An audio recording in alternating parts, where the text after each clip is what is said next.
Sedarurat apa sih masjid di Pondok Cina? Sedarurat apa sampai harus menggusur SD? Oh, sepertinya bupatinya dari PKS. Ketemu PKS lagi. Mungkin kalau kata Anies bukan digusur, digeser lah ya. Keren, deklarasi di hotel. Ngeri. Anies Baswedan ngeri.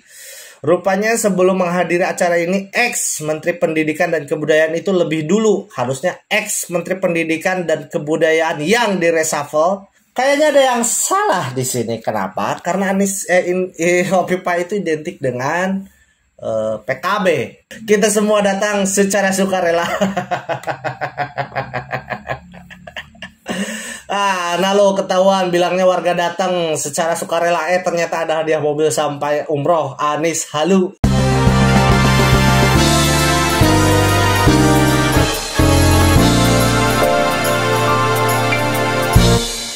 Assalamualaikum warahmatullahi wabarakatuh. Selamat datang di video saya kali ini dan selamat datang di channel catatan isu, tempat di mana saya mencatat dan berperspektif terhadap isu.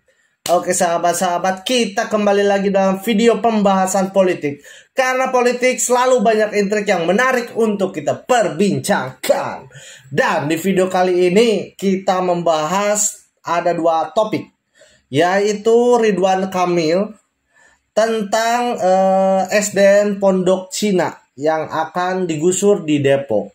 Lalu yang kedua kita akan membahas persoalan Anies Baswedan yang lagi viral-viralnya.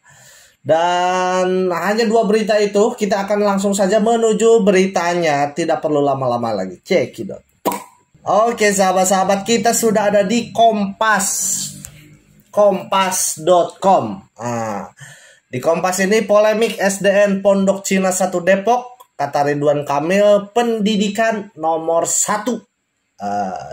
Saya cukup salut ini sama Ridwan Kamil yang berani menyatakan sikap pendidikan itu nomor 1. Dalam artian berarti sikapnya sekarang itu mendukung SDN 1 Pondok Cina. Kita baca ya. Gubernur Jawa Barat Ridwan Kamil memutuskan menunda bantuan dana untuk pembangunan Masjid Agung Kota Depok yang menggusur lahan SDN Pondok Cina 1. Nah, saya sudah kirim surat. Intinya segala aspirasi daerah itu sangat kami perhatikan. Asal selesaikan dulu urusan dinamika lahannya, karena lahannya masih berdinamika. Saya sudah kirim surat. Dananya ditunda sampai waktu yang tidak ditentukan. Sampai itu selesai secara baik-baik, itu kata Emil di Bandung. Dan saya sudah kirim surat, tolong dikedepankan musyawarah. Tidak ada menang, kalah, semua harus menjadi win-win solution. Pendidikan nomor 1. Tidak ada kemaslahatan ketika prosesnya ada perselisihan, maka musyawarahlah dengan baik. Sesuai sila keempat kita, musyawarah mufakat. Udah jelas, Ridwan Kamil menyatakan sikap ditunda dulu penggusurannya sampai musyawarah mufakat itu disepakati oleh kedua belah pihak. Saya juga nggak paham kenapa ini bupatinya maksa banget ini pengen digusur. Nah, menurut info kabar burung, jadi katanya ini akan dijadikan masjid. Memang sedarurat apa sih masjid di Pondok Cina? Sedarurat apa sampai harus menggusur SD? Saya kira ini harus menjadi catatan. Berapa persen urgensinya, terus juga berapa persen lembaga pendidikan yang ada di Pondok Cina, apakah memang sudah banyak ataukah sedikit? Menurut info yang saya dapat cuma 10% di Pondok Cina. Jadi pendidikan itu sangat diperlukan di Pondok Cina.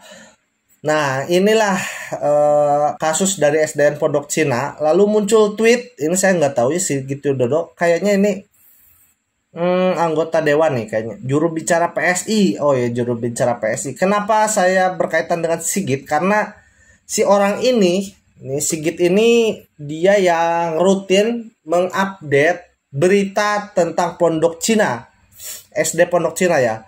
PKS yang sejak awal mendukung penggusuran SDN Pondok Cina 1 oleh pemerintah Kota Depok dengan alasan melindungi siswa dari persoalan keamanan dan menuduh penolakan orang tua murid dipolitisasi langsung berubah setelah kasus ini menjadi sorotan nasional. Nah, Dia ini salah satu orang yang fokus mengawal kasus dari satu pondok Cina. Nah, ini salah satu rilisannya mungkin.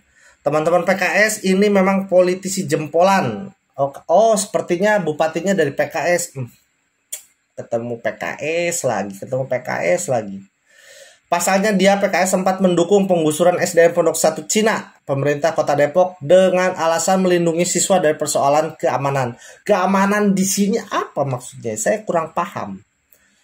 Sebenarnya saya enggan mempermasalahkan kelakuan teman-teman PKS dan masih berharap semua pemangku kepentingan di Kota Depok mendukung orang tua murid melawan penggusuran SDN. Saya juga sepakat ini harus dilawan. Ini ada beberapa rilisan juga.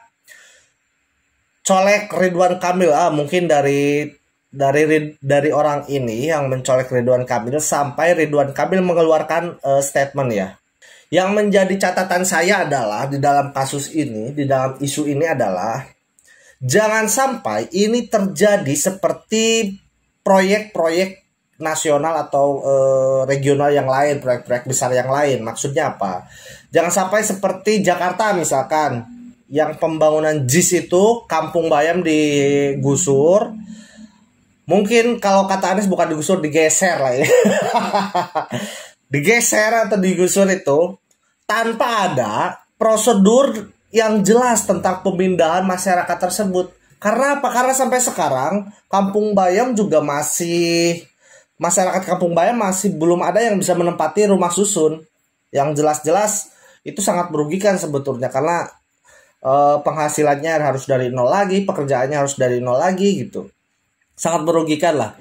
Jangan sampai ini juga dirubuhkan sebelum ada bangunan SD yang baru. Minimal pemerintah itu harus bangun dulu sebelum dihancurkan. Ini kebiasaan pemerintah nih kayak gini nih.